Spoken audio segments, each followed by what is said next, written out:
안녕하십니까, 어머니. 안녕하세요. 고풀기파랑 부원장 한차현이라고 합니다.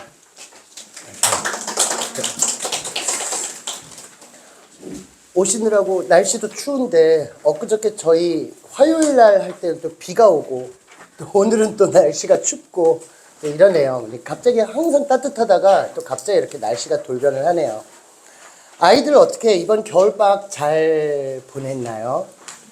특히 고1들도 중요하지만 또 고1들은 이번 겨울방학에 어떻게 보내는지 궁금하네요. 제가 수원이거든요, 집이 수원인데 하필 어머님들 아시는 분들은 아시겠지만 수원에 그 비행장 때문에 좀 많이 이렇게 화성 지역하고 되게 소란스러워요. 제가 또 그 근처에 살아요. 하필. 그래서 항상 그 비행기 소음 때문에 그 수원시청으로부터 해마다 돈을 또 받고 그러고는 있는데, 중요한 건 오늘 이제 출근을 하는데 비행기 한 대가 한 75도 각도로 상승을 하더라고요. 그걸 보면서 우리 애들 성적이 좀 저렇게 75도 각도로 좀 저렇게 상승 좀 했으면 좋겠다, 그런 생각이 들더라고요. 그런데 문득 또 버스를 타고 한참 오는데 문득 그런 생각도 들더라고요. 저렇게 75도 각도로 엄청난 쇠붙이가 하늘로 치솟아 오르려면 그만한 에너지가 필요하잖아요. 우리 아이들이 고등학교 과정을 보내는 건 그렇게 75도 각도로 하늘을 올라가는 거하고 비슷하거든요. 체력적인 어떤 에너지도 필요하고 멘탈적인 그런 에너지도 필요하고. 그런데 아이들만 그러면 그렇게 체력과 멘탈을 지키면 되느냐? 그건 또 아니잖아요. 비행기가 혼자 뜨는 게 아니잖아요. 그럼 결과적으로 비행기가 그렇게 뜨기 위해서는 조종사가 있어야 될 테고, 또 비행기가 그렇게 뜰 수 있게끔 정비사가 또 있어야 되겠죠. 그러니까 저희는 그 비행기를 갖다 뜰 수 있게끔 만들어주는 하나의 조종사라고 보시면 되는 거고, 어머님들은 아이들이 체력과 그리고 멘탈을 지킬 수 있게끔 잘 정비를 해주시는 정비사 역할을 잘 해주시면 된다는 생각이 들었습니다. 오늘 문득 출근하다 그런 생각이 들더라고요. 오늘 설명회 때문에 그런 건지. 자, 어머님들 일단 제일 먼저 궁금하신 건 내신이죠. 1학년 때 내신, 2학년 때 내신 어떻게 지켜야 하는가 하나씩 살펴보도록 하겠습니다. 일단 첫 번째, 수시부터 보겠습니다. 수시. 자, 2024학년도하고 2025학년도를 우리가 비교를 해보면 수시는 살짝쿵 올랐어요. 그쵸? 수시 모집 인원이 조금 올랐죠. 그리고 반대로 정시 모집은 또 인원이 살짝쿵 내렸어요. 그럼 그 밑에 증감에서 저 주식에서 저 하락세를 보이고 있는 저 화살표, 파란색 화살표, 쟤네들은 뭘 뜻하느냐? 학생 수가 줄었다는 뜻입니다. 2024학년도하고 2025학년도가 이렇게 학생 수가 날로 줄어들고 있어요. 뭐 요새 계속해서 앞으로도 쭉 줄어들겠죠. 그나마 지금 2학년 되신 분들 같은 경우에는 작년에 아마 기억을 하실지 모르겠는데 황금돼지띠라고 해서 이 수지고의 아이들이 굉장히 많았어요. 그래서 별 얘기가 다 나돌았죠. 뭐 중학교 때 평균 70을 기준으로 해서 그 아래 부분 아래에 해당하는 점수가 해당하는 아이들은 다른 지역으로 보내겠다. 뭐 심지어 화성으로도 보내겠다. 그래서 어머님들이 막 항의도 하고 막 이러셨던 걸로 제가 기억을 하고 있습니다. 근데 결과적으로 이 근처의 학교, 모든 학교들이 전부 다 클래스를 하나씩 늘리는 걸로 그렇게 결과를 냈죠. 그런데 올해는 또 그게 아닌가 봐요. 올해가 쥐띠인가요? 그쵸? 그래서 그런가? 올해는, 용띠네요, 어머니. 쥐띠 애들이 올라온 거죠. 그쵸? 그래서 그런지 이번에는 또 학급 클래스를 줄였어요. 특히 풍덕고. 혹시 여기 풍덕고 1학년 계신가요, 어머님? 거의 없으시죠? 저희 학원에서 제가 지금 이 학원에서만 5년, 6년을 있었거든요. 사상 최초로 이렇게 풍덕고가 조금 된 해는 처음이에요. 풍덕고 지원한 애들이 전부 다 상현고, 서원고, 홍천고 여기로 갔다 그러더라고요. 특히 정평중학교, 이현중학교 이쪽은 뭐 난리라고 그러더라고요. 그래서 이번에는 홍천고가 클래스도 줄이고 뭐 애들 말에 따르면 학교 정문 바로 앞에 사는 애들 말고는 전부 다 다른 학교로 배정이 됐다고 하더라고요. 그만큼 학생 수는 이제 날로 앞으로도 계속해서 줄어들 텐데 아마 지금 여기서 어쨌거나 수시가 그래도 괜찮아, 우리 아이들은 수시로 보낼 거야 라는 생각을 하셔서 그래, 수시 모집이 인원이 좀 늘었으니까 앞으로도 계속 늘어나겠지라고 생각하실지 모르겠지만 여기에는 트릭이 숨어 있습니다. 자, 볼까요? 서울 16개 대학입니다. 자, 어떠신가요? 정시 비율이 아까는 20%였는데 지금 45%부터 40%까지 쪼르륵 나열이 되어 있죠. 실질적으로는, 결과적으로는 정시로 가는 아이들이 40% 정도에 육박한다고 보시면 되는 겁니다. 이건 왜 그럴까요? 수시로 지원을 했다가 정시를 봤더니 정시 점수가 더 잘 나왔네. 정시로 갈아타야 되겠다 해서 다른 이제 수시로 가는 것보다 정시로 선택하는 경우가 굉장히 많고요. 또 수시에서는 탈락하고 정시로 옮겨가는 학생들도 굉장히 많겠죠. 그러다 보니까 정시 비율이 아까 표면적으로 보이는 20%에 비해서 이렇게 실질적으로는 더 많다고 보시면 되는 겁니다. 특히 이제 여기서는 서울 주요 대학 16개 대학을 중심으로요. 자, 그러면 수시 모집 전형별은 어떨까? 모집 인원이 어느 정도 되나 한번 살펴볼까요? 자, 교과가 올랐습니다. 교과는 오르고 오히려 종합이 떨어졌죠. 사실 교과는 딱 몇 과목만 등급을 갖다 잘 받으면 돼요. 여기서 등급이라는 것은 못해도 1등급은 좀 받아줘야 되겠죠. 어렵겠지만. 왜냐하면 그게 있어요. 학종으로 모집하는 그 기준 점수, 커트라인하고 교과로 보는 그 커트라인이 달라요. 예를 들어서 2.3등급 정도면 학종으로 합격 가능성이 있습니다 한다면 그 과는 교과로 1.8등급 정도 돼요. 그러니까 교과로 보는 과정이 더 실질적으로 높다고 보시면 되는 거죠. 학종으로 보는 것보다 커트라인이. 이런 경우는 괜찮죠. 재작년에 이제 작년에 이 근처에 신봉고등학교 전교 1등이 있었어요. 저희 학원에. 이과 전교 1등. 그 친구는 중3 겨울방학 때부터 저희 학원에 다녔습니다. 그래서 고3 때까지 다녔죠. 그 친구 같은 경우는 중3 겨울방학 지나고 나서 첫 중간고사, 1학년 1학기 첫 중간고사만 전교 2등을 하고 그 다음부터는 계속해서 전교 1등을 달렸어요. 그 친구가 나중에 그 대학 입시 넣을 때 그 친구 교과로 넣었거든요. 너 학종 어떻게 잘 준비되고 있어? 전 다른 거 신경 안 쓰는데요. 오로지 성적만 신경 쓰는데요. 너 지금 몇 등급인데? 1.0이요. 끝난 거예요, 그렇게는. 1.0에 그 1.0 교과 1.0 등급이면 웬만한 데를 다 가죠. 그런데 그럼에도 불구하고 서울대가 되지 못했어요. 그러니까 굉장히 어려운 거죠. 성적을 높이 받아도 또 대학 입시라는 건 또 운이라는 게 또 따라주는 건데 그 운도 역시 내가 열심히 했을 때 운이 따라주는 거지 열심히 하지 않은 상태에서는 운도 따라주기가 어렵다고 볼 수 있겠죠. 그 친구는 어떻게 공부를 했냐면 잠깐 그 친구 얘기를 할게요, 어머니. 그 친구가 토요일 아침 9시 수업이었어요. 신봉고등학교. 토요일 아침 9시 수업이었는데 그러면 그 친구는 단 한 번도 지각한 적 없이 그 시간대보다 한 5분 정도 빨리 와요. 5분 정도 빨리 와서 이제 벌써 수업 준비 다 하고 있는데 아예 들어올 때 그 에너지 드링크 있잖아요. 에너지 드링크를 한 2개 정도 사들고 들어와요. 그렇게 들고 그래서 그런지 수업 시간에 단 한 번도 그 친구가 조는 걸 못 봤어요. 어느 정도냐면 제가 다른 학생들한테는 공부 좀 해. 제발 부탁이다. 너 공부 좀 했으면 선생님이 소원이 없겠다. 이게 잔소리라면 그 친구는 제발 공부 좀 조금만 줄여. 이렇게 얘기할 정도로. 왜냐? 그 친구는 내신 기간 고 일주일 동안 잠을 7시간 자요. 일주일 동안. 공부를 하다가 밤에 학원 끝나고 집에 가서 공부를 하다가 정신 차리고 눈을 딱 뜨고 창밖을 바라보면 날이 새 있대요. 그 상태로 오는 거예요. 어머니한테 제가 부탁까지 드렸어요. 얘 이러다가 몸 망가진다. 제발 어머니 좀 부탁 좀 드리겠다. 거꾸로 됐죠.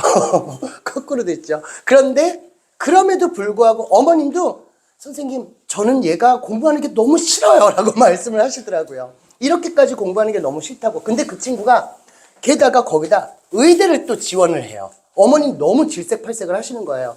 아들이 그렇게까지 공부하는 게 너무 싫대요. 싫으시대요. 그쵸? 너무 기계 같잖아요.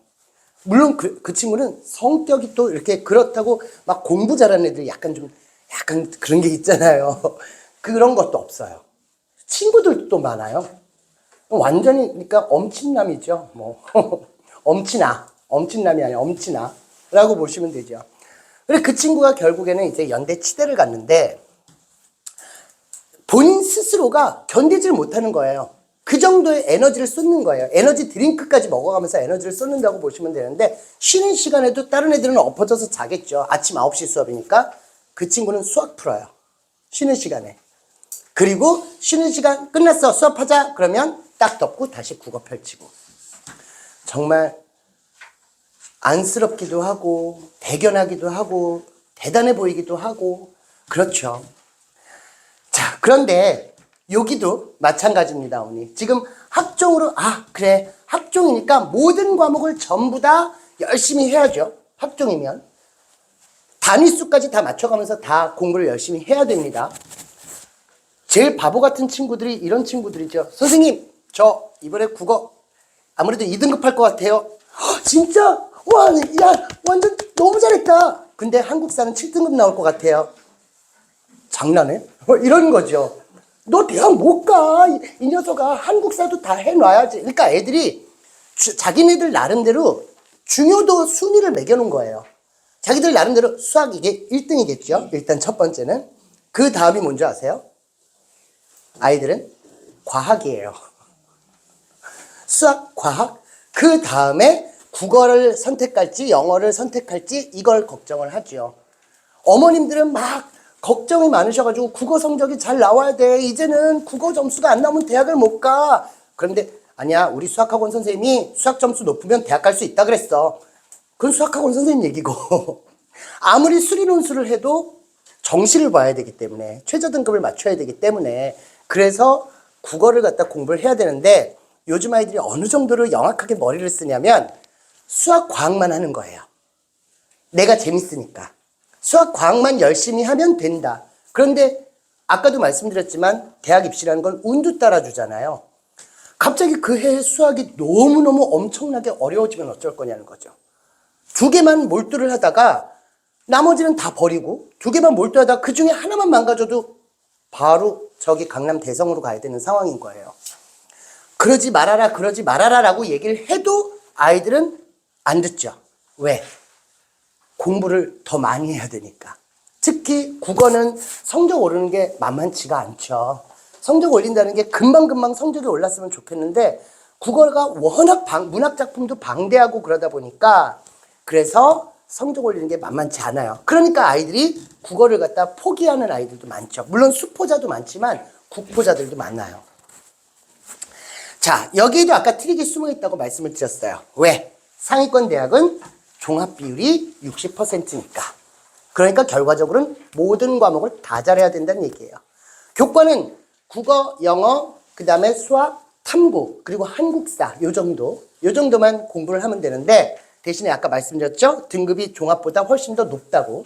그런데 종합은 다 들어가요. 그렇기 때문에 다 잘해야 돼요. 차라리 종합이 낫죠.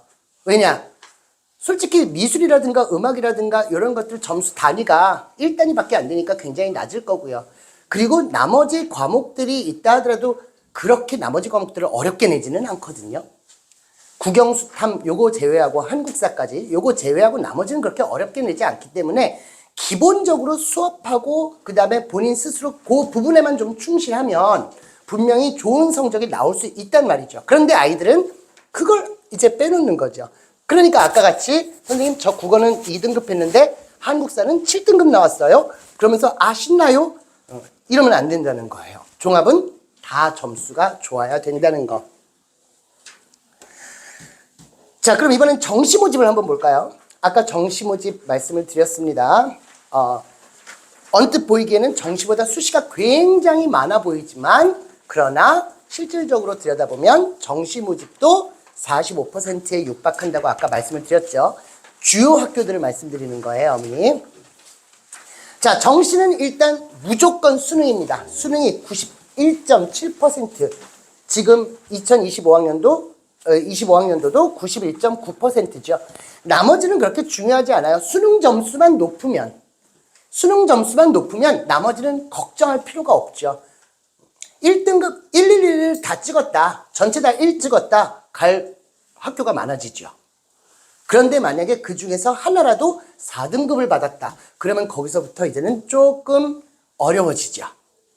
아무리 내가 실기를 잘했다 하더라도 아무리 교과와 종합, 그러니까 이건 이제 생기부예요. 생기부를 잘 받았다 하더라도 우선적으로 보는 건 수능입니다. 이거는 아까 말씀드린 16개 대학, 주요 대학이건 아니면 어느 대학인 건 간에 수능이 우선입니다. 무조건 수능 점수가 좋아야 됩니다. 그런데 이제 이런 부분 때문에도 수능 공부를 해야 하지만 또 하나가 있어요. 수능 공부를 해야 되는 이유. 바로 내신 때문입니다. 내신에도 수능형 문제들이 출제가 되기 때문에 그 부분에 대해서는 잠시 후에 설명을 드리도록 할게요.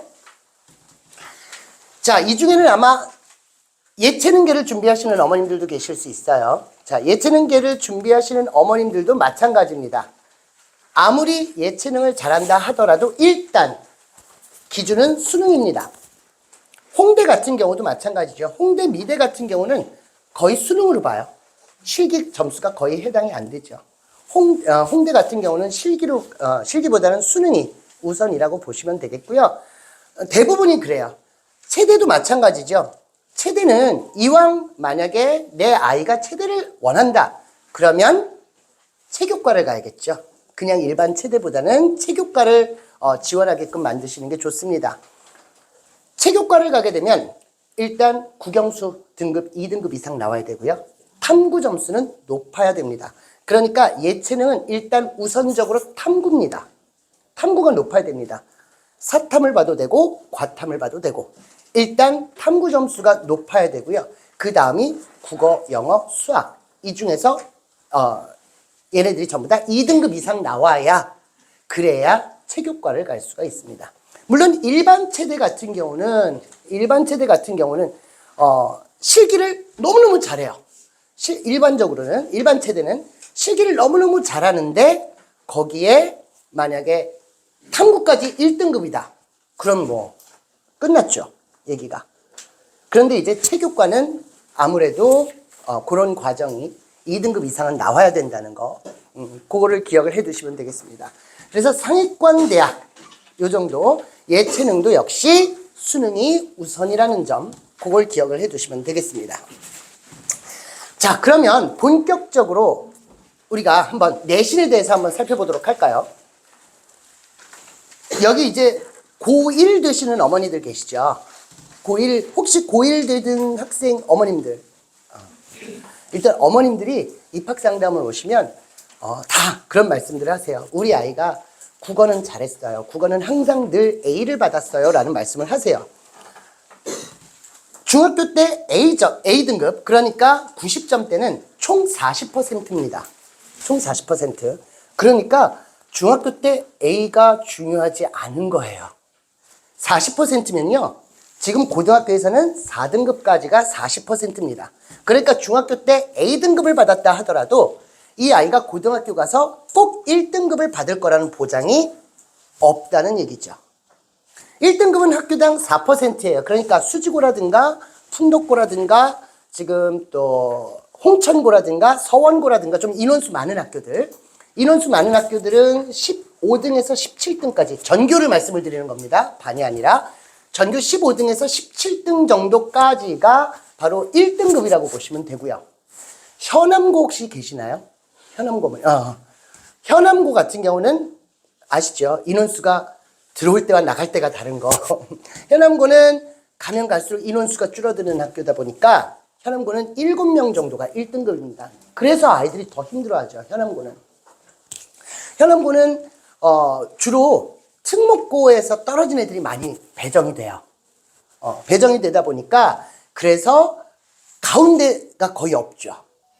상위권 그리고 하위권 그리고 그러니까 가운데는 홀쭉해 호리병 같은 스타일이라고 보시면 돼요. 너무너무나 가운데가 이렇게 홀쭉하게 들어가죠. 그래 너무 힘든 거예요. 내가 그래도 특목고 출신인데 출신은 아니지만 특목고 시험까지 봤었는데 그 정도로 내가 중학교 때 학교에서 정말 공부를 잘했는데 그런데 여기 왔더니 그런 애들이 산더미인 거죠. 그런 애들이 너무 많은 거예요. 그러니까 근데 1등급은 7명밖에 뽑지 않고 그러니까 좌절을 하고 절망을 하고 중간에 자퇴를 한다든가 전학을 간다든가 이런 경우가 굉장히 많이 벌어지는 거죠.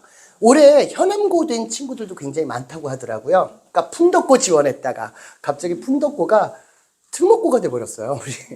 특목고 같이 돼버려서 금년에는 품덕고 지원했다 떨어져서 현암고 된 학생들이 한 반에 10명 정도 된다고 그러더라고요. 뭐 지금 정평중학교인가 뭐 이현중학교인가는 한 반에 10명 정도가 현암고가 됐다고 그러더라고요. 그 정도로 아이들이 많이 현암고가 배정이 됐는데 아마 현암고 어디든 작년에도 이제 작년까지만 하더라도 현암고 배정되면 막 애들이 와서 울었거든요. 자기가 10지망 했었는데 하필 그 10지망에 쓴 현암고가 됐다고 막 울고불고 난리가 났었거든요. 그런데 현암고 사실 되게 괜찮은 학교예요. 시험 문제도 잘 내고. 그래서 혹시라도 주변에 현암고 된 학생이 있으면 안 됐다가 아니라 잘해봐. 뭐 이렇게 좀 아이들한테 얘기 좀 해달라고 그렇게 좀 전해주셨으면 좋겠어요. 너무 현암고 된 게 무슨 마치 지옥에 끌려가는 것 마냥 아이들이 막 난리를 치니까 막 어머님 제가 재밌는 얘기 하나 해드릴까요? 금년에 대학 간 친구 중에 현암고 친구가 있었어요. 현암고 맨 처음에 이제 첫 수업 내신 첫 수업을 딱 들어갔는데 얘가 여학생이었는데 엎드려서 있는 거예요. 그래갖고 자 선생님 들어왔어. 자 일어나 그랬더니 눈에 눈물이 막 얼굴에 번질번질한 거예요. 왜 그래? 너 뭐 때문에 그래? 그랬더니 저 현암고 됐어요. 아 현암고 가면 죽어? 아니 뭐 어때? 네가 거기 가서 너 공부도 잘하겠다. 너 거기 가서 열심히 하면 되지. 뭐가 문제야? 야 엄마도 이렇게 말씀하실걸? 야 엄마가 지금 너 네 모습 보면 엄마 얼마나 속상하시겠냐? 그랬더니 이 친구 하는 말이 저희 엄마 부동산 가셨어요. 집 알아본다고. 전학 준비한다고. 근데 끝까지 고3 때까지 다녔어요. 그 정도로 이 근처 어머님들이 현암고라면 되게 질색하시는데 현암고 나름 괜찮은 대신 그건 어느 학교도 마찬가지죠. 꼭 현암고뿐만이 아니라 어딜 가든 본인 스스로만 열심히 하면 아까 말씀드린 대로 체력적인 에너지, 멘탈적인 에너지만 잘 발휘한다면 그러면 현암고에서도 분명히 좋은 대학을 갈 수 있습니다.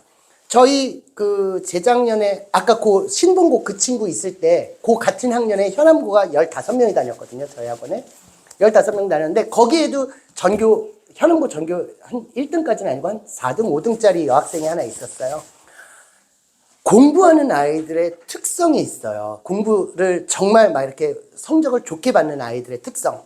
아까 그 친구도 그렇고 신봉고 그 친구도 그렇고 또 지금 저희 학원에 뭐 풍덕고 전교권, 홍천고 전교권 이런 친구들도 보면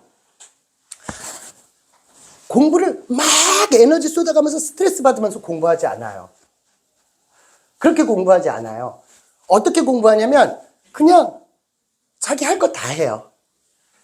그리고 숙제를 안 해왔어. 너 왜 숙제 안 했어? 그러면 선생님 죄송합니다. 숙제 못했습니다. 이러고 아주 해맑게 웃어요. 근데 저는 걔를 걱정하지 않아요. 왜? 자기가 할 때는 열심히 하거든요. 그리고 자기가 공부하는 거에 있어서 스트레스를 받지 않아요. 만약에 그 친구가 모의고사 보면 하나 틀리거나 이러거든요. 근데 그 친구가 만약에 뭐 3개를 틀렸다. 그래도 그 친구는 절대 스트레스 받지 않아요. 선생님 이번에 3개 틀려서 2등급으로 내려갈 수도 있겠습니다. 막 이러고 웃어요. 근데 이제 결과적으로는 1등급을 받아갖고 오죠. 저는 그 친구를 걱정하지 않아요. 멘탈이 건강하죠. 그런데 또 한 친구는 그 친구도 잘 웃고 잘해요. 그런데 정말 열심히, 정말 아침에 애가 수업 시간에 와서 이렇게 애가 쪼만하거든요. 정말 작거든요. 근데 애가 막 기운 없이 막 이렇게 와서 이렇게 있어요. 그러면 왜? 너 잠 못 잤어? 새벽 4시에 잤대요. 이제 2학년 올라가는 친구예요. 새벽 4시에 잤대요. 그래서 몇 시에 일어났어? 6시 반이요. 6시 반에 일어나서 뭐 했어? 뭐 동네 할아버지야? 왜 이렇게 일찍 일어나? 막 이랬더니 그 친구가 수지도서관 가서 공부했다는 거예요. 가서 공부를 한 거예요. 아니면 스터디 카페 가서 공부를 했다는 거예요. 그 친구는 조금 걱정이 들죠. 왜냐? 그 친구는 한번 아파가지고 너무너무 아파서 하필 아픈 날 첫 시험이 국어였어요. 국어 시험 날이었어요. 저는 이제 걱정이 되잖아요. 걱정이 되면서도 얘는 뭐 1등급일 테니까 막 이러고서는 이제 한편으로 마음이 놓이고 있으면서도 또 걱정이 되고 막 이러는데 전화가 와서 울고불고 난리가 난 거예요. 왜 그래?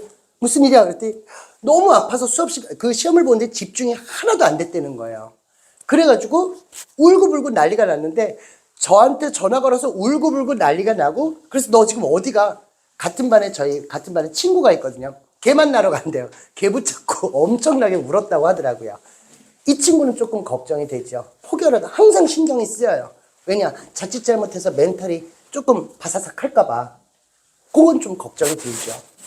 그래서 저는 항상 그래요. 괜찮아. 이번 성적 안 나와도 돼. 그 다음 시험에서 네가 잘 보면 돼. 그러면 이번 시험은 아무것도 아닌 게 되는 거야. 내신 성적, 수시는 점수가 점점 상승 곡선을 타는 게 좋은 거지. 차라리 올라갔다 떨어졌다 하는 것보다 그게 차라리 괜찮아. 항상 그 말을 해주거든요. 그래야 아이들도 힘이 나서 공부를 하려고 하죠. 거기다 대고 너는 왜? 이러면 걔네들은 진짜 구석으로 몰리죠. 학교에서도 그럴 테고 부모님들 그러실 테고. 그런데 만약에 학원에서까지 그런다고 생각을 해보세요. 그러면 완전히 얘들은 진짜 모든 걸 손에서 놓는 경우가 있어요. 고3 때 손 놓으면 답이 없죠. 고1, 고2까지 가다가 고3 때 손을 놔버리면 그땐 진짜 답이 없어요. 그런 애들도 실제로 존재하고. 따라서 중학교 때 A등급이라 하더라도 1등급부터 4등급까지 있기 때문에 꼭 중학교 때 A등급이었다 해서 어머님들 거기에 만족만 하셔서는 절대 안 된다는 거. 고등부는 완전히 중등부랑 180도 다르다는 거. 고2는 점점 더 힘들어지겠죠. 왜냐하면 고2는 이제는 고1 때는 공통국어지만 고2 때는 집중해서 들어가요. 문학이면 문학, 그 다음에 문법이면 문법, 비문학이면 비문학 이렇게 집중해서 들어가기 때문에 그 단원에 대해서 깊이 있게 다뤄진단 말이죠. 그러면 이번 겨울방학 때가 중요하다고 말씀을 드린 이유가 뭐였냐면 고등학교 1년을 보냈잖아요. 지금 2학년 같은 경우는 1년을 보내고 나면 분명히 내가 어디가 취약한지를 알 수 있단 말이죠. 문학에서 약할 수도 있고 특히 남학생들 같은 경우 문학에서 약한 경우가 굉장히 많고요. 문법에서 약한 경우도 있죠. 여학생들 경우가 문법에서 약한 경우가 많죠. 그러면 그걸 빨리 캐치를 해서 이번 겨울방학 때 문학이 됐든 또는 뭐 독서가 됐든 문법이 됐든 자기의 취약점을 파악을 해서 그걸 갖다 집중적으로 공부를 했어야 되는 거죠. 그래야 2학년 때 이제 전부 다 모든 학교들이 전부 다 2학년 1학기 때 서원고만 빼고 서원고는 갑자기 작년에 방향을 틀어가지고 원래 모든 학교들이 다 2학년 1학기 때 그 문학을 하거든요. 근데 서원고는 반대로 가더라고요. 서원고는 2학년 1학기 때 작년부터 갑자기 문법을 하고 언어와 매체를 하고 2학기 때 문학을 가더라고요. 그래서 언어와 매체가 됐든 문학이 됐든 겨울방학이 그만큼 중요했다는 사실 기억을 해두시면 좋을 것 같습니다. 자, 이제 어머님들이 가장 궁금해하시는 이 주변의 학교들의 특성을 한번 시험 특성을 한번 살펴보도록 할게요. 풍덕고, 신봉고 모아놨고 홍천고, 성북고 모아놨죠. 제가 그 이유는 시험 스타일이 비슷하기 때문입니다. 풍덕고하고 신봉고는 외부 작품을 많이 쏟아 넣어요. 난이도가 어렵진 않거든요. 특히 신봉고 같은 경우는 갑자기 작년부터 시험 난이도가 굉장히 쉬워졌어요. 저 처음에 왔을 때 제가 저것 때 왔어요. 코로나 때 이 학원에 왔거든요. 코로나 처음 터지기 직전.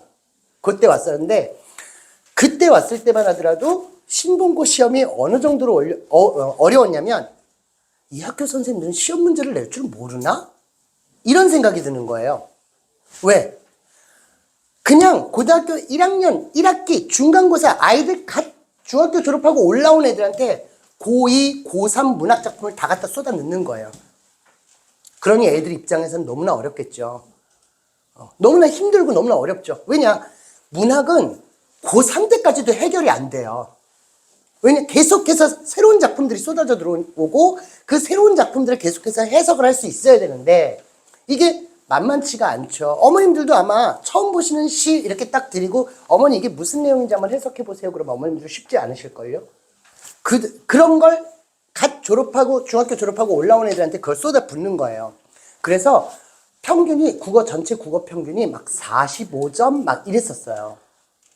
그런데 갑자기 작년에 엄청 쉬워지더라고요. 아마 작년 여기 신본고 1학년 어머님들 강의 계획서 보시면 작년에 고등학교 1학년 한 70점 75점 이럴걸요. 아마 평균이 전체 평균이 갑자기 쉬워지더라고요. 근데 또 반대로 풍덕고는 점차 뒤로 갈수록 어려워져요. 뒤로 갈수록. 그래서 지금 작년 1학년 2학기 중간고사 기말고사 보면 막 55점 막 이랬어요. 전체 평균이. 학교 국어 평균이 막 그랬다고 보시면 돼요. 왜냐? 처음에 풍덕고는 외부 작품을 한 3작품 정도밖에 안 넣었어요. 많이 넣어봐야 3작품 정도. 여기서 이 외부 작품 3작품이라는 건 지문을 말씀드리는 거예요. 보기 선지에는 수도 없이 나오죠. 그런데 지문으로 미리 알려주지 않은, 고지하지 않은 외부 작품들이 한 3작품 정도 출제가 됐어요. 근데 2학기로 딱 넘어가면서 갑자기 외부 작품들을 한 6작품, 7작품을 쏟아넣기 시작을 하죠. 풍덕고가 어려운 건 그것 때문이에요. 난이도는 어렵지 않아요. 그러니까 미리미리 외부 작품, 낯선 작품을 갖다 해석하는 수업 시간에 계속해서 저는 이거는 이렇게 해석하면 돼. 자, 작가를 기억해도 이 작가는 이러이러한 주제를 가지고 있어. 이 작가의 작품이 시험에 나왔다. 그러면 주제는 둘 중에 하나야. 이런 식으로 제가 팁을 가르쳐 주거든요. 그것들만 잘 기억을 해두면 그러면 활용도 할 수 있어야 되고요. 그러면 충분히 좋은 성적을 받을 수 있죠. 문제 자체는 어렵지 않아요. 홍천고하고 성복고는 완전히 다른 스타일. 풍덕고 신본고하고는 완전히 다른 스타일이라고 보시면 됩니다. 여긴 왜 완전히 다른 스타일이냐? 일단 교과서에서 거의 시험 범위가 들어가지 않습니다. 홍천고하고 성복고는 교과서 특히 성복고는 3개, 시 2편의 문법 하나. 홍천고는 한 시 하나, 소설 하나, 문법 하나, 뭐 이런 식으로. 그리고 학습지가 나오죠. 홍천고 학습지는 정말 듣도 보도 못한 작품. 저는 살면서 그런 작가를 제가 아무리 국어 선생이고 아무리 많은 작품을 읽고 그랬어도 이 사람은 또 누구야? 듣도 보도 본 적이 없는 그런 사람의 작품들. 그러면 어떻겠어요? 자료 찾기도 어렵겠죠. 그 사람의 작품이 자료가 없을 거 아니에요? 문제도 없고. 그러거나 아니면 작가는 유명한 사람이네. 근데 작품을 본 적이 없어요. 거의 다루지 않은 작품. 예를 들면 박목월은 우리가 다 알잖아요. 박목월 선생님은 다 알잖아요. 저는 박목월 시 중에 불국사라는 시가 있다는 건 홍천고 가르치면서 처음 알았어요. 박목월한테 이런 시가 다 있어? 그런 작품들을 많이 내죠. 학습지로. 나머지는 다 모의고사. 1학기 중간고사에는 3월 모의고사. 1학기 기말고사에는 6월 모의고사. 그 다음에 2학기 때는 또 9월, 11월 모의고사. 얘네들은 모의고사 안 봤으면 어쩔 뻔했나. 그런 생각이 들 정도로. 그러다가 이제 이제 작년이죠. 작년에는 11월 모의고사보다 얘네 내신이 빨랐어요. 11월 모의고사가 12월에 봤어요. 어떻게 봤을까요, 모의고사를? 그 이전 해들 거. 그 이전, 2022, 2021, 2020, 그 이전 해들, 그 모의고사들을 보는데, 시험 범위는 둘 다 마찬가지예요. 맨 처음에 화작, 그 화법과 작문, 1번부터 10번을 제외한 나머지 싹 다 시험 범위예요. 거기서 시험 문제가 출제가 되고요. 그리고 그것과 연계해서 외부 작품이 들어오죠. 홍천고 선생님이 그랬대요. 홍천고 감독 선생님이, 다른 과목 감독 선생님이 시험지를 이렇게 들여보다 보니까 12장인 거예요. 27문제인데 일단 지문이 길고요. 보기도 길고요. 선지도 길어요. 그러니까 선생님이 이렇게 애들 시험 보는 거 이렇게 국어 시간에 이렇게 그 국어 시험 볼 때 감독 선생님이 이렇게 보시다가 그걸 세보셨대요. 12장인 거예요. 하고 한숨을 내쉬시더래요. 그 정도로 아주 빽빽하게 시험 문제를 내죠. 그래서 홍천고가 어렵다. 홍천고는 수학만 어렵게 출제하는 게 아닙니다. 국어도 엄청 어렵습니다. 다만 역시 마찬가지예요. 문제 자체를 뜯어보고 보면, 자세히 보면, 저희는 시험이 끝나면 항상 아이들이 시험 끝나고 불러서 첫째 주에 분석을 하거든요. 아이들하고 분석이 들어가는데, 홍천고 문제 하나하나를 뜯어보면 굉장히 쉬워요. 그런데 만약에 그 27문제, 거기다 서술형, 논술형까지 추가가 된 그 27문제를 만약에 50분이라는 시간을 주어주고 난생 처음 보는 작품들과 비문학도 외부 지문을 갖다 쏟아넣거든요. 비문학과 이런 것들을 갖다 만약에 본다. 그러면 아이들은 당연히 일단 첫 번째 조급하고 당황할 수밖에 없겠죠. 그러니까 눈에 글씨도 잘 안 들어올 것이고, 일단 맨 처음에 분량에 놀랄 거예요, 아마. 아이들이 일단 분량이 확 많으면 일단 중압감이 오잖아요. 수지고는 일단은 평이해요. 그런데 수지고는 약간 광증이 좀 있어요. 수지고는 약간 광증이 좀 있어요. 여기서 말씀드릴 이 광증이 뭐냐면, 시험 문제가 전체적으로 일단 쉬워요. 그런데 얘들아, 이번엔 시험 어렵게 낼 거야. 학교에서 이번엔 시험 어렵게 낼 거니까 기대해도 좋아. 정말 어렵게 내요. 기대 이상으로 어렵게 내요. 작정을 하고 내요. 미쳤구나. 아주 작정을 했구나. 애들 점수 안 주려고 아주 작정한 듯이 시험 문제를 출제를 해요. 저희 수지고 2학년에 전교권 친구가 하나 있는데, 그 친구가 항상 내신 모의고사 전부 다 1등급이에요. 전부 다 1등급인데 하나 틀리거나 많이 틀려봐야 2개거든요. 근데 언매를 볼 때였어요. 2학년 2학기 중간고사. 학교에서 미리 얘기했어요. 이번에 100점, 아마 70점 안 나오는 친구들이 굉장히 많을 거야. 거의 대부분 70점도 안 나올 거야. 라고 했대요. 제가 이 학원에 처음 왔을 때 수지고 2학년을 맡았거든요. 그때 제가 울었어요, 집에서. 왜 울었냐면, 시험 전날까지 직전 수업을 해줄 수가 없는 거예요. 불안해서. 직전 수업을 해줄 수가 없어요. 왜? 시험 범위가 30개였어요. 시험 범위가 30개인데 직전 수업하려고 저는 이제 직전 교재 자료들을 다 만들어가지고, 얘들아 직전 집보하자. 그러고선 딱 들어오면 선생님 저희 모의고사 들어간대요 하고 끄집어내는 거예요. 그러면 2023년 3월 모의고사, 6월 모의고사, 2022년 9월 모의고사, 11월 모의고사, 2021년 11월 모의고사, 그래서 한 5년치가 다 나오는 거예요. 시험 전날에. 집보 못하죠, 당연히. 그리고 시험도 너무너무 어렵게 내는 거예요. 다행히 그때 그 친구들이 다 전교권이었어요. 그래서 성적들은 다 좋았어요. 근데 이제 저는 불안하잖아요. 왜냐면 저는 깔끔하게, 아주 말끔하게, 애들 오늘 속 시원하다, 애들 잘 볼 수 있겠다 하고서는 그래야 이제 그 다음날 애들 결과를 기다리는데 찝찝하잖아요. 직보 하나도 못 해주고, 그 앞에 거 정리 하나도 못 해주고. 그래서 집에 가서 혼자 울었어요. 제가 또 의외로 I거든요. MBTI가 I거든요. 거기다 또 중간에 F도 들어가서.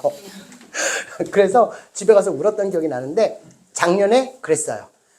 정말 나중에 시험지를 가지고 와서 그 문제들을 갖다 제가 풀어보는데, 문제를 제가 이해를 못 하겠는 거예요. 세 번을 읽어봐야 이해가 될 정도로. 말을 빼빼 꼬아놔서 꼬고 거기다 한자어를 갖다 잔뜩 집어넣고 이런 식으로 하다 보니까 정말 거기서 진짜 1등급 나온 애들, 2등급 나온 애들, 저는 박수 쳐주고 싶을 정도로, 니네 진짜 위대하다. 정말 나보다 낫다. 그 정도. 걔네들은 진짜 막 그 50분 동안에 그걸 다 27문제를 다 푼 거잖아요. 서원고. 서원고. 서원고 어머님들 계시겠지만, 서원고는 서원고 특유의 문제가 있죠. 서원고는 특유의 문제가 있는데, 서원고는 뭐냐면, 기역부터 시옷까지 보기를 갖다 쫙 제시해주고, 여기서 맞는 게 몇 개, 이런 문제를 많이 내요. 물론 다른 학교들도 뭐 옳은 것을 모두 고른 것, 뭐 기역, 니은, 리을, 뭐 이런 건 있죠. 그런데 서원고는 그것뿐만이 아니라 거기에다가 기역부터 시옷까지 딱 쭈르륵 놓고 보기를 제시하고 이 중에서 옳은 것을 모두 총 몇 개인지 고르시오. 또는 옳지 않은 것이 총 몇 개인지 고르시오. 이런 시험 문제를 내요. 그러면 하나라도 틀리면 그 문제는 다 틀려버리죠. 당연히 그 보기도 어떻게 내겠어요? 배배 꼬아서 내죠. 서원고는 2학년도 마찬가지예요. 작년에 2학년 문학시험 중에 저게 이제 유튜브로 올라갈 건데 동영상이 올라갈 건데 학교를 이렇게 제가 뒷담화를 까도 되는지 문득 저 카메라가 눈에 들어오네요. 너무나 어처구니없는 시험 문제가 있었어요. 그러니까 보기에 역시 적절한 것이 총 몇 개인가. 근데 답이 1개였어요. 그런데 아이들이 2개를 써 갖고 온 거예요. 2개를 써서 틀린 애들이 굉장히 많았대요. 학교에서 또. 물론 그 중에 눈치가 빨라서 1개를 쓴 애도 있었어요.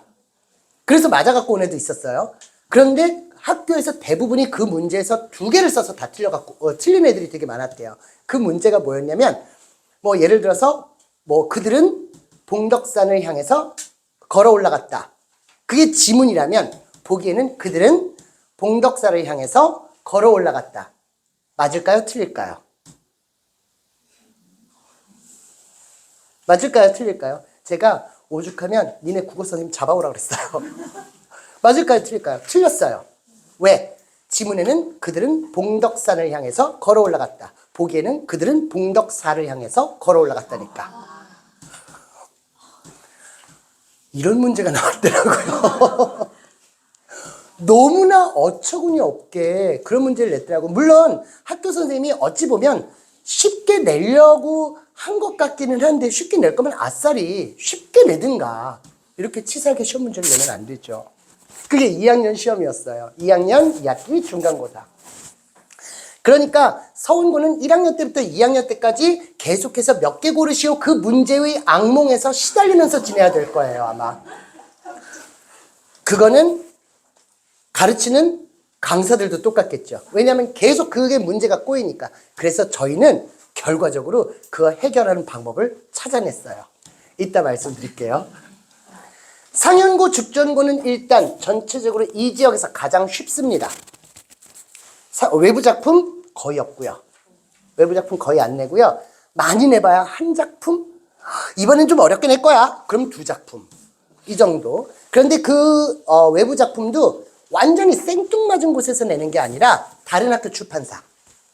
거기에서 내요. 예를 들어서 뭐 상현고가 비상박안수를 쓰거든요. 고등학교 1학년 같은 경우. 고등학교 2학년 같은 경우는 원래 지학사 정을 썼다가 작년에 비상으로 바꿨어요. 그러면 다른 출판사, 뭐 예를 들면 천재정에 있는 거라든가, 또는 뭐 고등학교 1학년 같은 경우는 뭐 고등학교 2학년 비상에 실려 있는 작품이라든가 이런 거 한두 작품 나오는 거 말고는 그렇게 그걸로 딱 그 기준을 세우죠. 그러다 보니까 2개만 틀려도 등급이 오르락내리락. 만약에 정말 쉽게 냈다. 하나만 틀려도 등급이 뚝 떨어질 수 있죠. 왜? 100점짜리가 수두룩하게 나오니까. 100점짜리가 만약에 뭐 예를 들어서 30명 나왔다. 1등급 없죠. 그런 경우가 있다고 보시면 되겠고, 죽전고도 마찬가지고요. 현암고는 구석구석에서 다 내요. 현암고는 교과서를 꼼꼼히 들여다봐야 되고 학교에서 나눠주는 학습지를 꼼꼼하게 들여다봐야 돼요. 이게 교과서에 실려 있대요. 이 내용이 어디? 그러면 저쪽 교과서 저 구석에서 요만하게 써져 있는 그런 것까지 내요. 현암고는 남자 선생님이 한 분 계세요. 저 이 동네에서 매장당할 수도 있어요. 모든 학교 선생님들을 이렇게 얘기를 해서 현암고 남자 선생님이 계시는데 그분이 어렵게 내세요. 그분이 강사 출신이시래요. 근데 학원에서 공부 가르쳐 주는 거 절대 못 풀게끔 한다고 학원에서 푸는 건 나는 내 시험 문제를 학원에서 배우는 게 싫어. 이래서 무조건 어렵게 내시는. 그분이 아마 그 시험 문제 내느라고 굉장히 고민을 많이 하시는 것 같더라고요. 그 남자분만 안 걸리시면 될 겁니다. 그 남자 선생님만. 자, 일단 이렇게 해서 학교별 시험 출제 경향을 살펴봤는데, 자, 그런데 중요한 게 지필 시험만 중요한 게 아니거든요. 그 다음으로 중요한 건 뭐냐면 수행평가입니다. 수행평가는 세 가지 형태입니다. 일단 첫 번째, 글쓰기형. 글쓰기형이 있어요. 뭐 서평 쓰기도 있고, 또는 뭐 이제 분석, 작품 분석, 작가론 이런 것도 있고, 얘는 내용은 그렇게 중요하지 않습니다. 아이들 나중에 그 시험 볼 때도 마찬가지, 이 수행평가 할 때도 어머니들께서 이렇게 일러주시면 돼요. 내용이 완벽한 걸 원하지 않아요. 왜냐? 요즘 애들 글 잘 못 써요. 책도 안 읽는데 글을 쓰겠어요, 어머님들? 책도 안 읽는데. 아마 보나마나 글 쓰라고 하면 뭐 거기다 이모티콘 쓰고 그다음에 막 유행어 뭐 이렇게 은어들 우리끼리 쓰고 있는 거 뭐 예를 들어서 그는 개 떨었다 뭐 이런 식으로 쓰거나 이런 식으로 쓰거나 아마 그럴 겁니다. 그래서 내용은 그렇게 중요하지 않아요. 내용보다 더 중요한 게 뭐냐면 글쓰기형은 마감 기한. 무조건 그 마감 기한을 지켜야 됩니다. 만약에 그 마감 기한에서 하루라도 밀린다. 그러면 점수가 아예 없거나 점수를 무조건적으로 깎게 마련이죠. 마감 기한이 제일 중요하고 그 다음인 형식. 이거는 학교 선생님이 아마 수업 시간에 분명히 일러둘 겁니다. 아니면 클래스 카드, 구글 클래스 있잖아요. 구글 클래스라고 있어요. 이제 애들 학교에서. 거기에 보통 수행평가 내용이라든가 이런 걸 많이 올리시거든요. 그 구글 클래스에 분명히 형식은 반드시 이런 형식을 지켜야 합니다라고 이렇게 명시가 되어 있을 거예요. 형식을 반드시 지켜야 합니다. 선생님이 생각하는 그 형식에서 벗어나면 점수가 깎이겠죠. 마지막은 분량입니다. A4 용지 10장 쓰라고 했는데 A4 용지 1장 써갖고 내는 애들 분명히 있습니다. 100% 있습니다. 왜? 쓰기 싫으니까. 그런데 수행평가 점수가 낮으면 성적이 안 나옵니다. 저는 그런 아이들을 실제로 봤어요. 남학생인데 중간고사 100점, 기말고사 100점이에요. 얘는 무조건 1등급이 뜨겠죠? 그런데 얘 2등급 떴어요. 왜? 수행평가 때문에. 수행평가가 40%예요. 아무리 시험을 잘 봤다 하더라도 수행평가 점수가 낮으면 등급이 떨어질 수밖에 없습니다. 그러니까 수행평가 반드시 이 부분 내용보다 마감기한, 형식, 그리고 분량 요거 반드시 지켜야 되고요. 두 번째 수행평가는 PPT 발표형. 지금 제가 하는 거잖아요. 제가 화요일날 엄청 떨었어요.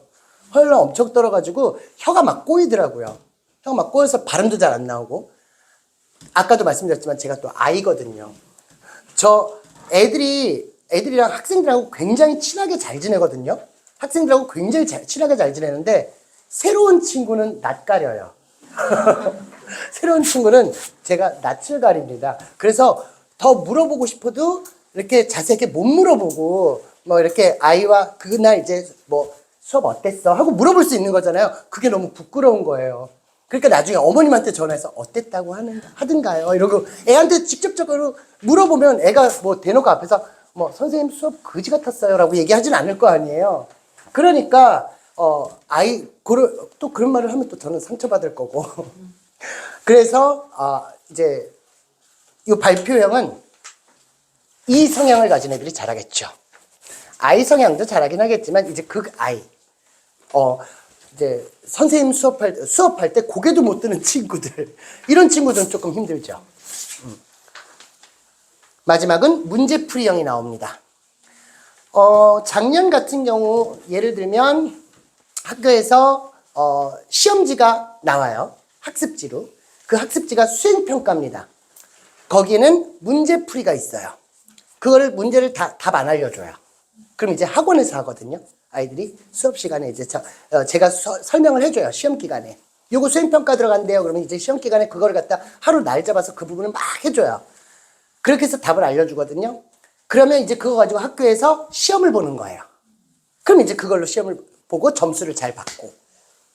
아니면 이제 도서 5권 해서 그 5권을 다 읽어가지고 그 중에 한 권을 정해서 자기 나름대로 본인이 한 권을 정할 수 있으면 정해서 학교에서 그걸 가지고 독후감을 쓴다든가 감상문을 쓴다든가 이런 시험 문제를 내죠.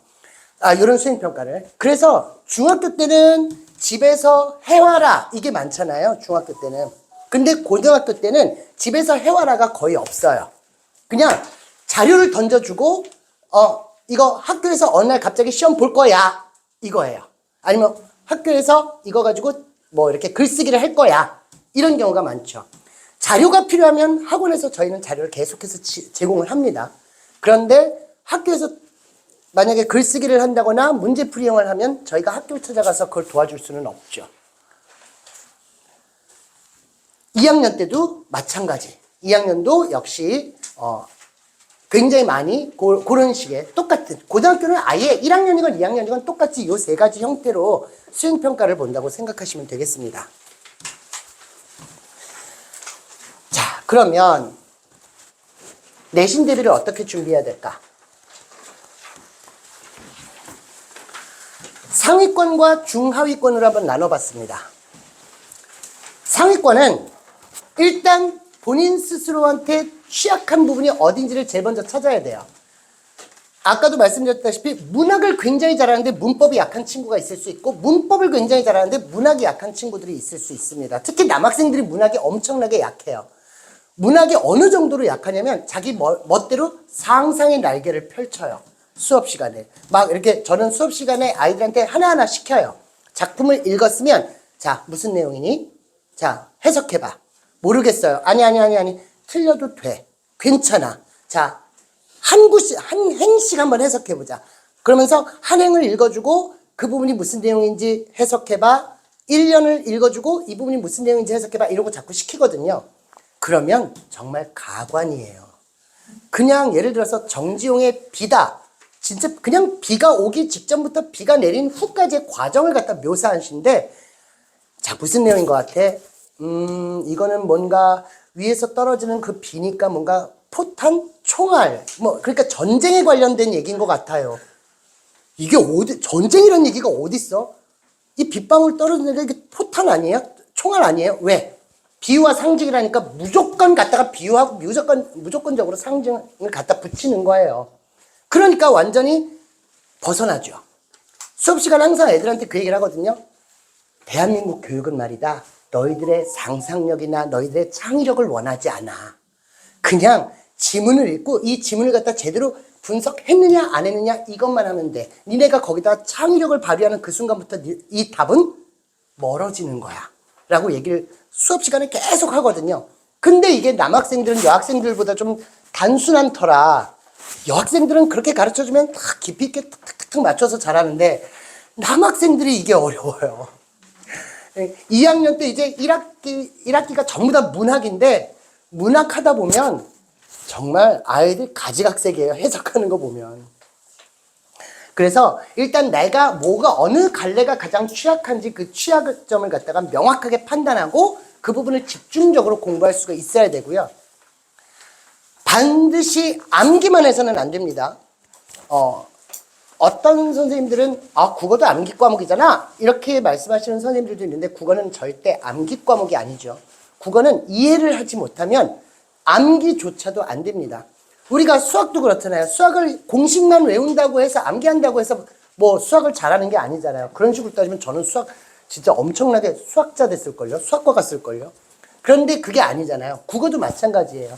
암기 과목이 아니라 그 텍스트 자체를 이해해야 되고 그거를 뭐 암기해야 되는 뭐 없지 않아 있거든요. 표현 방식이라든가 또는 뭐 문학 개념 같은 거 그거를 적용할 수 있어야 되고 다른 작품과 연계할 수 있어야 되고 이런 능력이 필요하기 때문에 이런 것들, 이런 훈련이 필요하고요.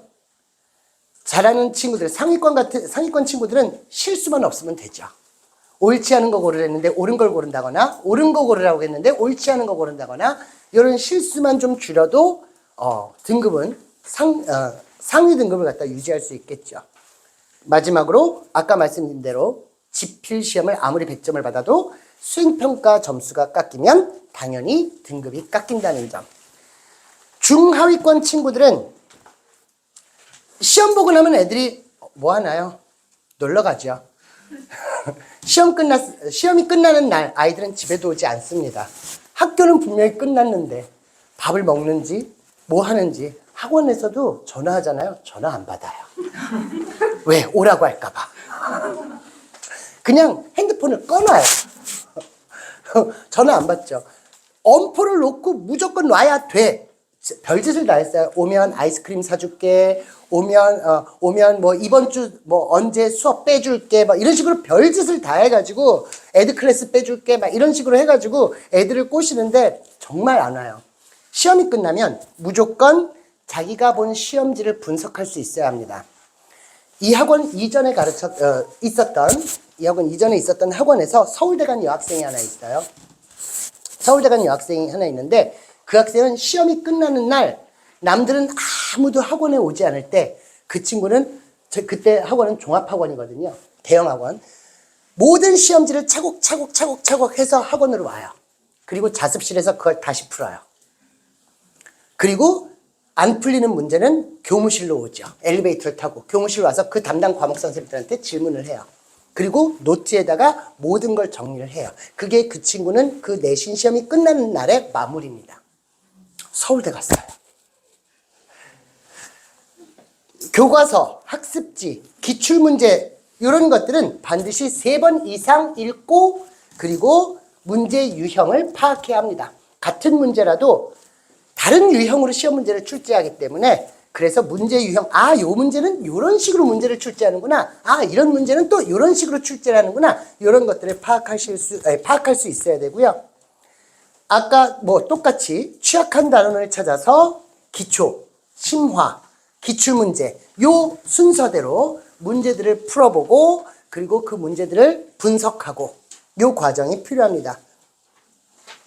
괜히 엄마 나 다음 시험에는 2등급을 받아볼까 해. 얘야 너 지금 6등급이야. 절대 안 되죠. 절대 안 되죠. 갑자기 6등급에서 2등급으로 뛰어오를 일은 죽었다 깨나도 없죠. 1년 걸려요. 재작년에 보니까 1년 걸리더라고요. 저희 학원에 2학년 2학기 기말고사 때 7등급인 학생이 들어온 적이 있었거든요. 기말고사 내신 첫날에 들어왔어요. 제가 그 등급을 올릴 수 있는 방법은 전혀 없죠. 근데 어머님께서 간곡하게 부탁을 하셔서 받았어요. 그 친구가 그리고 와서 첫 수업을 하고 집이 하남시로 이사를 갔어요. 그런데 그 친구가 어떻게 공부했는지 아세요? 그 친구가 결국 수능에서 2등급으로 졸업했거든요. 학교가 이 근처잖아요. 이 근처에서 학교 끝나고 그날 학원을 가고 그리고 스터디 카페에서 공부하고 그러면 새벽 1시에 아버지가 차를 끌고 오신대요. 그 차를 타고 가는 거예요. 그걸 1년 동안 하더라고요. 1년 동안. 학교 끝나고 저는 이제 딱 와 있는데 벌써 애가 와서 공부하고 있어요. 교실에서. 그 정도로 그래야 성적이 진짜 원하는 엄마 2등급 받을 거야 이게 가능하죠. 그런데 우리 아이들은 편안하게 공부하고 싶어 하죠. 아주 편안하게 공부하고 싶어 해요. 편안하게 공부하는 거 좋죠. 저도 편안하게 일하고 싶어요. 편안하게 공부하는 거 좋은데 중요한 건 뭐냐면 내가 편안하게 공부할 때 다른 아이들은 아주 힘들게 공부하고 있다는 거. 그리고 결과 점수는 그 아주 힘들게 공부하는 아이들한테 좋은 점수가 간다는 거. 그래서 저희 학원은 일단 고등부 선생님이 6명이에요. 고등부 선생님이. 저희는 그 6명이 일주일에 하루씩 회의를 해요. 왜냐하면 어떻게 하면 성적을 올릴 수 있을까? 성적 올리는 방법들을 다양하게 의견을 조율하고 나눠보고 그리고 그 의견에 따라서 끊임없이 저희는 시도를 합니다. 만약에 작년에 했는데 여기에 보완점이 필요해? 그럼 이번에는 이런 식으로 여기를 이렇게 보완해 볼까? 중간고사 때 이렇게 했어. 그러면 이 부분이 조금 아쉽더라. 그러면 이 부분을 조금 보완을 해볼까? 이런 식으로 끊임없이 저희는 보완을 하면서 회의를 거쳐서 한 2시간 정도 회의를 하는데 시험지도 분석하고요. 아이들 학교 시험지 분석하고 아이들이 어느 문제에서 가장 틀리는지 그 유형도 살펴보고요. 그리고 내신 교재도 이러한 방식으로 만드는데 저희 내신 교재입니다. 자체 교재예요. 지금 저는 이거 끝나면 설명이 끝나면 또다시 교재를 만들러 가야 돼요. 내신 교재 하루 종일 그거 붙들고 있어요. 선생님들하고. 당연히 교과서 본문 들어가고 자습서 여기서 이제 교과서 교사용 교과서 이렇게 답 들어있는 거. 왜냐면 수업 시간에 본문 공부하고 그것과 비교해 가면서 공부를 해야 되니까. 필기는 필기대로 하고 교사용 교과서에 없는 내용이 제가 수업한 내용에 있을 수도 있고 제가 수업을 했는데 교사용 교과서에 있을 수도 있기 때문에 같이 비교해서 볼 수 있게끔 이 두 가지를 같이 넣습니다. 물론 수업은 이걸로 하죠.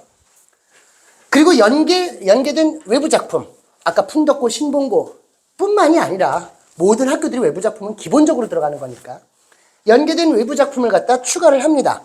작년 홍천고 2학년 2학기 기말고사 때 참화설이라는 작품을 제가 이걸 할까 말까 하다 수업을 해줬거든요. 외부 작품으로 시험에 출제가 됐어요.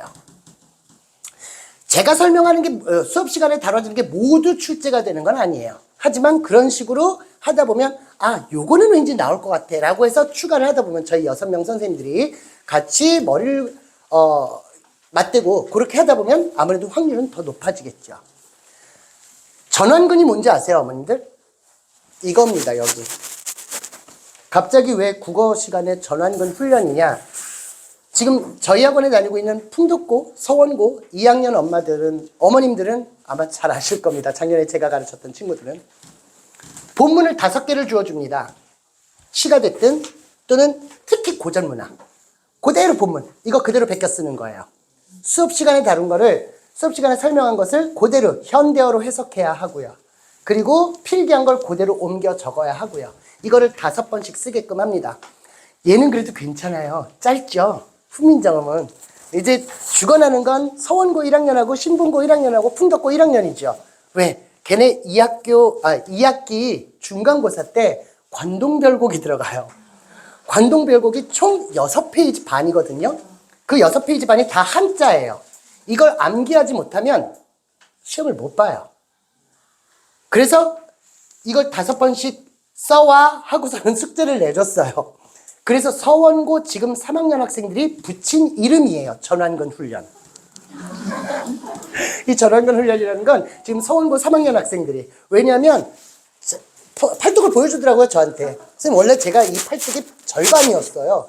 관동별곡 전완근 훈련하고 이게 이렇게 2배로 늘어났다고 얘기를 하더라고요.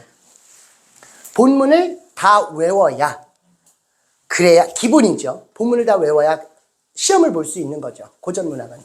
현대어로 해석할 수 있어야 된다는 얘기입니다. 한자로 외우라는 얘기가 아니라 현대어로 반드시 어떤 구절이 딱 던져졌을 적에 그걸 바로바로 현대어로 해석할 수 있어야 되는 거죠. 이게 이제 전완근 훈련이고요. 그리고 이제 학습지, 학교 학습지. 학교 학습지 아이들 가장 필기 잘하는 아이들. 여학생들이 되겠죠. 여학생들 중심으로 가장 필기가 잘 되는 학생들 중심으로 해서 그걸 가지고 아이들한테 배포를 하고 남학생들은 잃어버리는 경우가 많아요. 학습지 좀 가져와봐. 그러면은 선생님 5페이지가 없어요. 선생님 3페이지가 있어요? 막 이러. 이런 것도 있었어? 막 이래요. 저 어쨌어? 몰라요.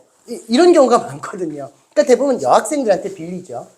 그럴 때는 이제 제가 여학생들한테 뭐 이제 상품권도 주기도 하고 아이스크림을 사주기도 하고 이러죠. 그렇게 해서 빌려서 그걸 암기를 시켜요. 그리고 그 다음에는 저걸 다 지우죠. 내용을. 싹 다 지워서 복사해서 테스트를 시키고. 자, 아까 서원고 말씀드렸잖아요. 제가 여기로 잠깐 갈게요. 서원고 선지나 보기가 짜증난다고 말씀드렸잖아요. 아까는 짜증난다고 말씀을 안 드렸죠? 사실은 제 진심이 튀어나왔어요. 서원고 뿐만이 아니라 대부분의 학교들이 선지가 짜증이 나요. 왜냐? 선지를 앞부분에는 살살 뭐 이렇게 맞는 것처럼 가다 뒤에서 갑자기 확 돌려버리거든요. 거꾸로 돌려버리거든요. 그러면 특히 이제 덜렁거리는 친구들, 성격 급한 친구들은 앞부분만 보고 답 이러고 체크해 갖고 오는 경우가 많아요. 그리고 시험 끝나면서 내가 왜 여기다 체크했지? 뒤가 이런 내용이었어? 이런 경우가 많아요. 이게 그 훈련이에요. 단원당 그 선지들만 다 뽑아놓은 거예요. 학교 선지들. 단원에 맞게끔. 선지들을 다 뽑아서 100개를 만들어 놨습니다. 아까 말씀드린 관동결국은 500개 있습니다. 맨날 이거만 하고 있어요, 저희는. 아이들 성적 올리려고 맨날 이거만 들고 있어요. 자, OX로 맞느냐 틀리느냐, 맞느냐 틀리느냐, 맞느냐 틀리느냐. 그런데 OX만 하면 안 되겠죠. 왜, 그 근거까지. 이를 넣어야 되는 거예요. 이것까지 해서 100점이 나올 때까지 계속해서 풀리죠. 수업 시작할 때. 무조건. 언제까지? 100점이 나올 때까지. 선생님, 저 집에 빨리 가고 싶어요. 100점 받으면 빨리 갈 수 있어. 이렇게 얘기를 하죠. 이 훈련을 통해서 이제 선지 헷갈리는 거 또는 보기 잘못 읽는 거, 특히 서원고 보기 이런 훈련들을 시킵니다.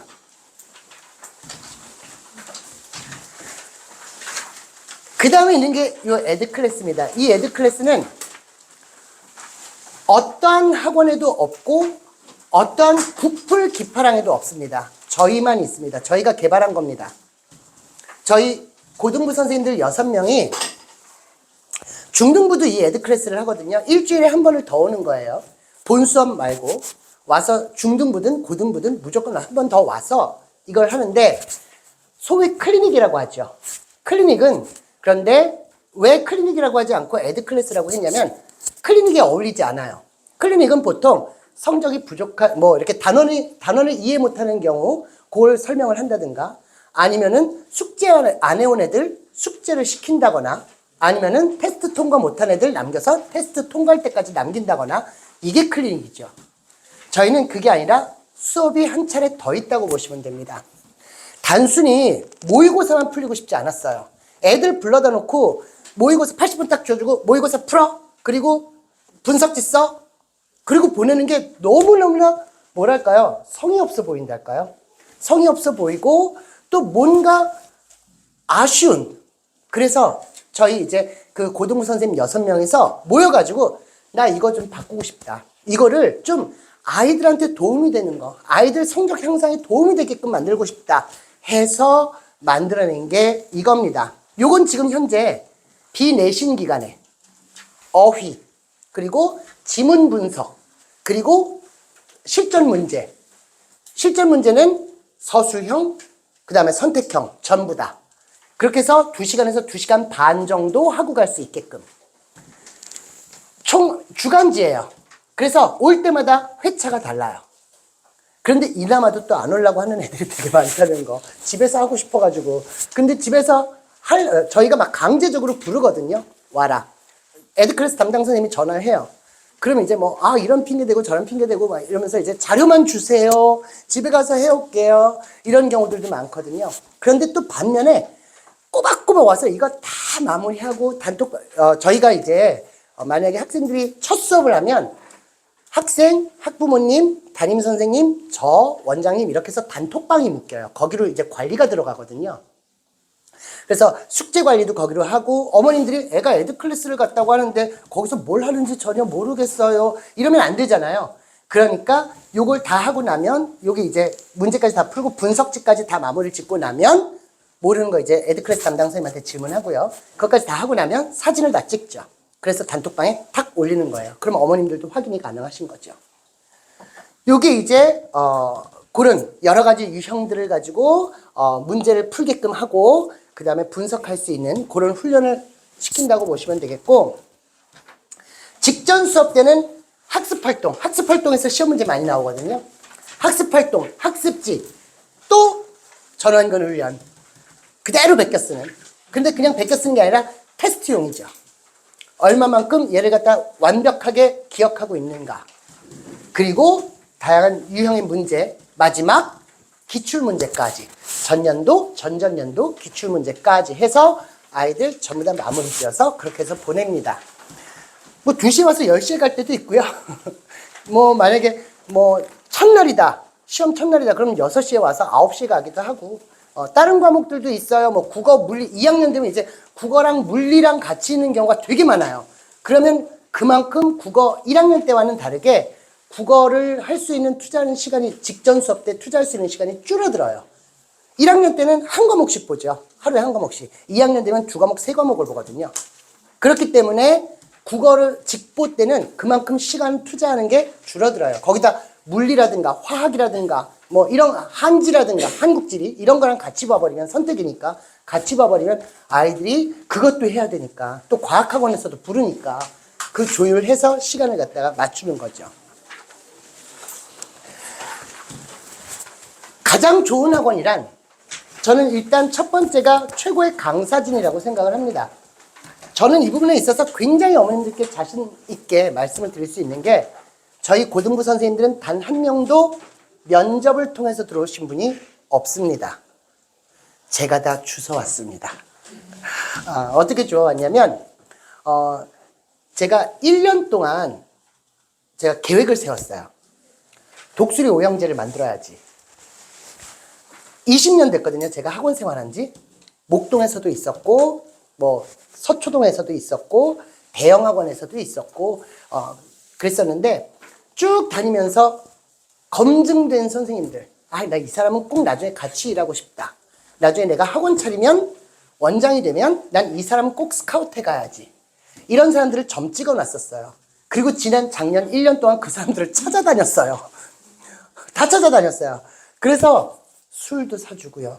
한 번에 또 안 되잖아요. 거기 있던 사람이 갑자기 그래요? 저만 믿고 오는 거잖아요. 근데 그게 하루아침에 결정이 날 수가 없잖아요. 그러니까 2번, 3번을, 우리 왜 제갈량이, 유비가 제갈량 찾아가듯이 삼고초려하듯이 계속 찾아간 거예요. 오늘 뭐해? 나랑 볼까? 이러고서는 불러내는 거죠. 그리고 술을 갖다 엄청 먹이는 거죠. 그렇게 해서 지금 5분을 다 제가 뽑아왔습니다. 저는 저 동영상 때문에 수지구 학교 선생님들한테도 매장될 수 있지만, 저 선생님들 일하셨던 학원에서도 매장될 수 있습니다. 원장님들한테 저 선생님들 다 제가 빼왔기 때문에 다 빼왔기 때문에, 그래서 천하무적 최고의 강사진이라고 보시면 되겠고, 그 다음에 저희 선생님들 절반 이상이 교재를 제작하신 분들이에요. 자습서를 제작하신 분들이에요. 그래서 뭐 보통 흔히 국어학원 하게 되면 쓰는 자료가, 문제 자료가 뻔하거든요.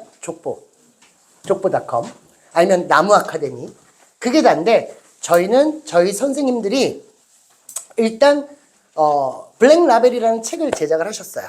그 책을 제작하기 위해서 엄청난 자료를 만드실 수밖에 없겠죠. 그 엄청난 자료들과 또 저희 본사에서 나오는 문제들이 있어요. 저희 본사가 전국에 저희 국풀기파랑이 300개 정도 되거든요. 그러면 각 학교마다 저희가 시험이 끝나면 그 시험지를 보내줘요. 그거 가지고 각 지역별로 그 단원별로 나눠서 시험지를 교재를 제작을 하는 거죠.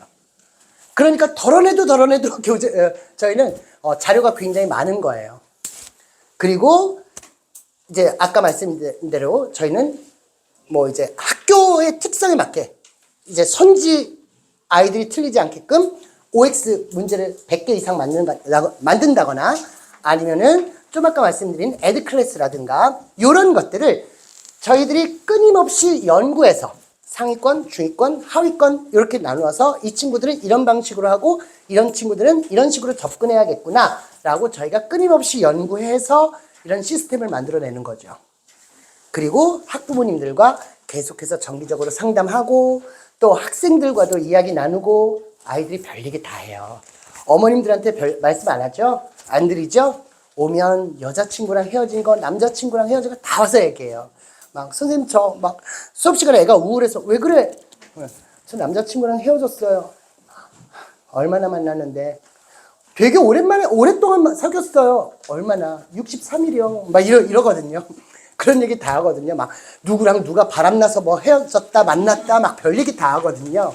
그런 얘기들 들어주고, 또 아이들하고도 또 끊임없이 대화하면서 저희들은 이렇게 학생들과 학부모님들과 함께 요 현재 상황을 진단하고 또 거기에 맞춰서 대처해가는 이런 시간들을 갖습니다. 오늘 저희 설명회 들어보시니까 좀 어떠신가요? 제가 아직까지는 부족함이 많습니다. 나름대로 그리고 지금 이 안이 너무 덥죠. 에어컨을 틀어드릴 걸 그랬나 봐요. 혹시 궁금하신 사항 있으시면 질문 받겠습니다, 어머님들. 네. 네. 네네. 정보가 중요하잖아요. 그럼요. 그런 거 뭐 따로 이렇게 그런 예체능 그런 거는 예체능만 따로요? 국어는 일단 2학년 때까지, 3학년 때까지는, 3학년까지는 계속해서 국어는 일단 다 같이 진행을 해야 돼요, 어머니. 예체능이라고 해서 다른 게 없어요. 죽전고 같은 경우 똑같이 수업을 하거든요. 똑같이. 그런데 죽전고 같은 경우는 예체능반 애들이 아무래도 일반반 애들보다 국어 점수가 더 높대요. 그래서 전교권 애들이 다 거의 대부분 예체능에서 나온다고 하더라고요. 예체능, 국어가 중요하죠. 그래서 똑같이 진행을 한다고 보시면 돼요. 다만 미술이라든가 체육이라든가 이쪽 예체능 그 학원에서 나중에 이제 고3 되면 그 학원하고 막 이제 막 신랑이 엄청 하거든요. 막 요일 때문에.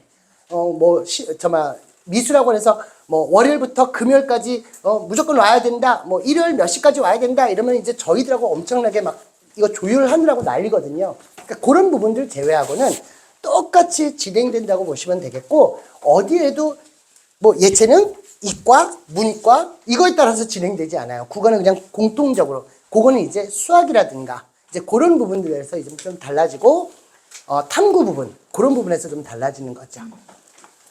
또 혹시 질문 있으신가요?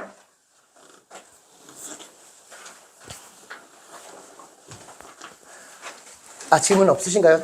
다 설명드렸나요, 제가? 혹시 상담 신청하실 분 있으시면